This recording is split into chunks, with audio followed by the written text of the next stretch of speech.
बुजुर्गों एवं बहन माता और बहनों, युवा साथियों और आगे दोस्तों, मंच पे उपस्थित हम सबके श्रद्धेय पूजा के कुल हमारे मंत्री जी, बहुत दिनों से जहां भी हम आपस में बात करते हैं, एससी एसटी एकता की बात करते हैं। अभी धीरे धीरे छात्र संघ चुनाव की बात करें तो पूरे राजस्थान में बहुत जगह हमारे भाई और बहनों ने एससी एसटी एकता को अपनाया है और उसका परिणाम यह है कि पिछले 5 से 10 सालों के अंदर बहुत सी छात्र संघ चुनाव में हमारे एससी एसटी के भाई मिलके हमारे एससी एसटी के छात्रों को छात्र संघ चुनाव में जिताते हैं। ये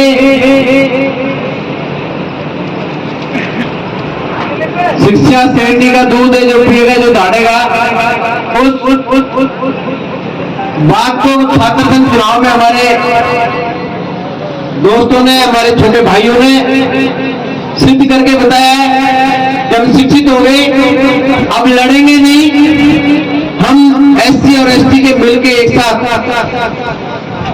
चाहे राजनीतिक पद हो, चाहे नौकरी में बड़े पद हो, चाहे सामाजिक स्तर पर बड़े पद हो, सबको एक दूसरे के संगठन से अपनाएंगे। अब हमारे हाथ में नरेंद्र भाई भाग रहा है, फिर ऐसे कैसे बात पड़ेगी एससी एसटी एकता कैसे चलेगी?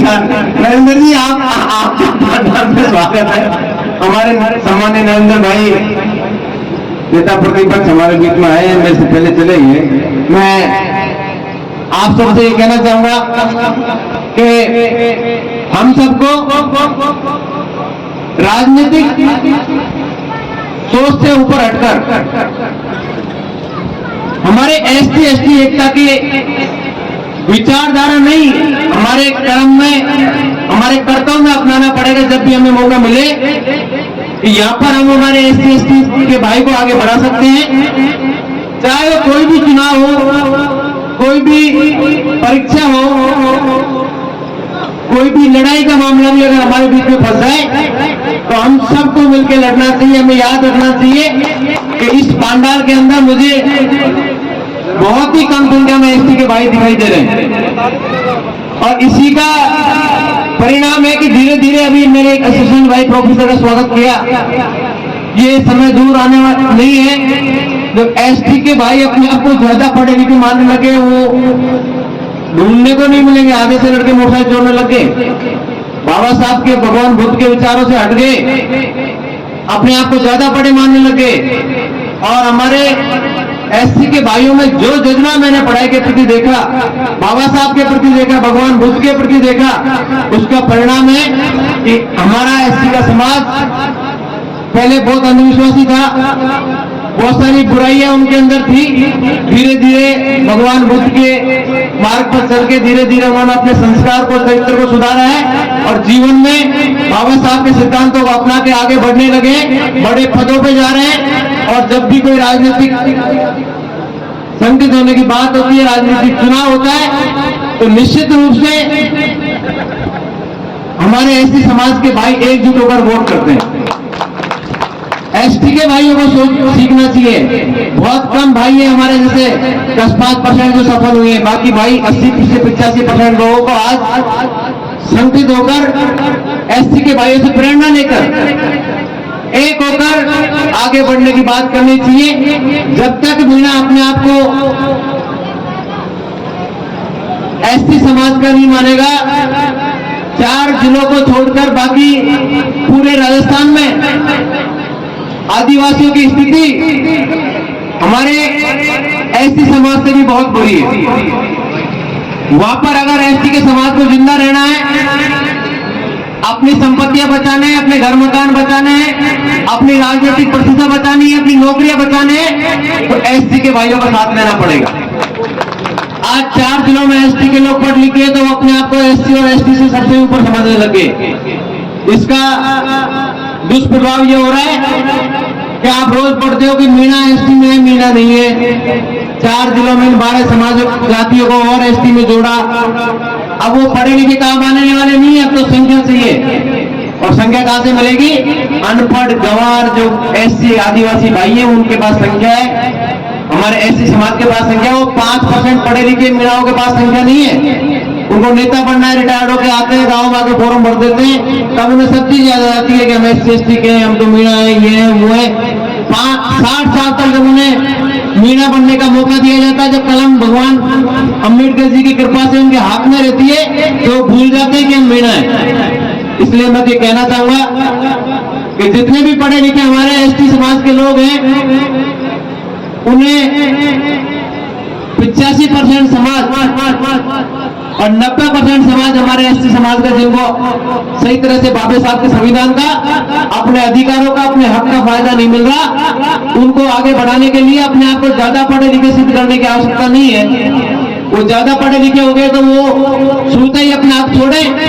और जिन भाइयों को बाबा साहब के संविधान के अनुसार हक नहीं मिला, चाहे नौकरियों का हक हो, चाहे राजनीति का हक हो, उन्हें हमारे शेष 80 से 85% समाज, जिसको आज भी आरक्षण की पहले से ज्यादा जरूरत है, उन्हें नौकरियों में भी और राजनीति में भी आरक्षण का लाभ दिलाने में अपना हक त्यागना चाहिए। एसटी के 4-5% लोगों ने इस तरह का माहौल प्रदेश में तैयार कर दिया कि ये तो बहुत ज्यादा पढ़ लिख गए, अब इनको सब दुनिया हमसे चिढ़ने लग गई। 4-5% की वजह से सारे समाज हमसे चिढ़ते हैं। अगर कहीं काम आते हैं थोड़े बहुत, तो हमारे ऐसी समाज के भाई हमारे आंसू पोंछने के काम आते हैं, उनको भी गला लगा के नहीं रख सकते, उनको भी सम्मान नहीं दे सकते, उन्हें भी अपना समाज नहीं मान सकते। इसलिए निश्चित रूप से आगे आने वाला समय जो अंधकार का है, हमेशा अपने समाज को डूबा है तो पढ़े लिखे लोगों ने डूबा है। बाबा साहब ने कहा भी था कि मुझे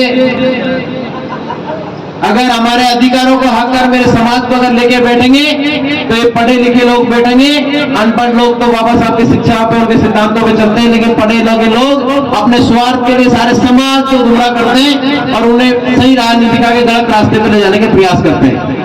इन चीजों पे हमें एक बात पे, हमें झुंड में इस तरह से सभाएं करना ठीक है, इससे भी हमें एक साथ बहुत से लोगों को मैसेज देने का अवसर मिलता है। लेकिन मेरी तो यहाँ पर जितने भी लोग हैं, आज बाबा साहब को मानने वाले लोग जो एससी एसटी की बात करते हैं, उनसे मेरा आग्रह है, रोज अपने गांव में, अपने आसपास, अपने व्यवसाय में, चाहे वो दुकान करते हैं, चाहे वो मजदूरी करते हैं, चाहे वो खेती करते हैं, चाहे वो नौकरी करते हैं, रोज 5 मिनट बाबा साहब के लिए, अपने समाज के लिए, आदिवासी समाज के लिए, एसटी समाज के लिए, अपने दोनों समाजों के लिए सिर्फ 5 मिनट हमें एकता की बात हमारे कार्य में करनी चाहिए।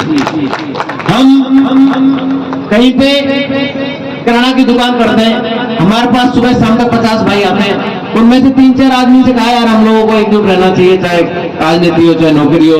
हमारे देख फलाना का छोरा है, फलाना का मोहल्ला है, उसमें अपन धीरे धीरे कल बात करेंगे। 2-3 लड़के हैं जो शराब पीते हैं, वो घर ऐसा है जो कम पढ़े लिखे हो, देवी देवताओं की बात करके अपना समय खराब करता है और इस तरह से वो अंधविश्वास करते हैं, देखो फलाना का बेटा बहुत बीमार है, वो दवा तो नहीं दिला रहा, वहां ले चले जाके झाड़े दिला रहा है, कहीं ज्यादा बीमारी नहीं हो जाए। तो हमें 5-5 मिनट निकाल के अगर हर व्यक्ति यहाँ बैठा हुआ 5 मिनट बाबा साहब के लिए, एससी एसटी के लिए देने लग जाए, अपन को कोई अनावश्यक बातें नहीं करनी, घर परिवार में, व्यवसाय पे, ठिकाने पे बैठकर इतनी सी बात करनी है कि यार कोई भी काम हो अपन दोनों समाज मिलकर करेंगे। जो हमारे समाज में लोगों में अंधविश्वास है, उनसे कहेंगे यार अभिज्ञान का जमाना है, पढ़े लिखा समय आ गया, आप पढ़ाई लिखाई पे ध्यान दो, अंधविश्वास में मत दो और बच्चों को पढ़ाओ। और बाबा साहब ने जो अधिकार हमको दिए, उनकी हमको मिलकर लड़ाई लड़नी है, वो अधिकार हमारे कम नहीं होने चाहिए। हम चाहे जिस भी दल से जहां पे भी जीत के जाए, हार के जाए, चाहे छोटा छोटा वार्ड पंच है, चाहे बड़ा से बड़ा सांसद मंत्री है, उसको जब संसद और पार्लियामेंट में जाए तो बाबा साहब का विचार, बाबा साहब का संविधान ध्यान होना चाहिए। उसे ये याद रखना चाहिए वो यहाँ पर किस कारण से आया, क्योंकि वो सीट आरक्षित थी। अगर वो सीट आरक्षित नहीं होती तो भाजपा से भी एमएलए नहीं बनता, चाहे वो भाजपा से जीत के आए, लेकिन जीत के किस कारण से है, क्योंकि राजगढ़ लक्ष्मणगढ़ विधानसभा को बाबा साहब ने एसटी को आरक्षित कर दिया।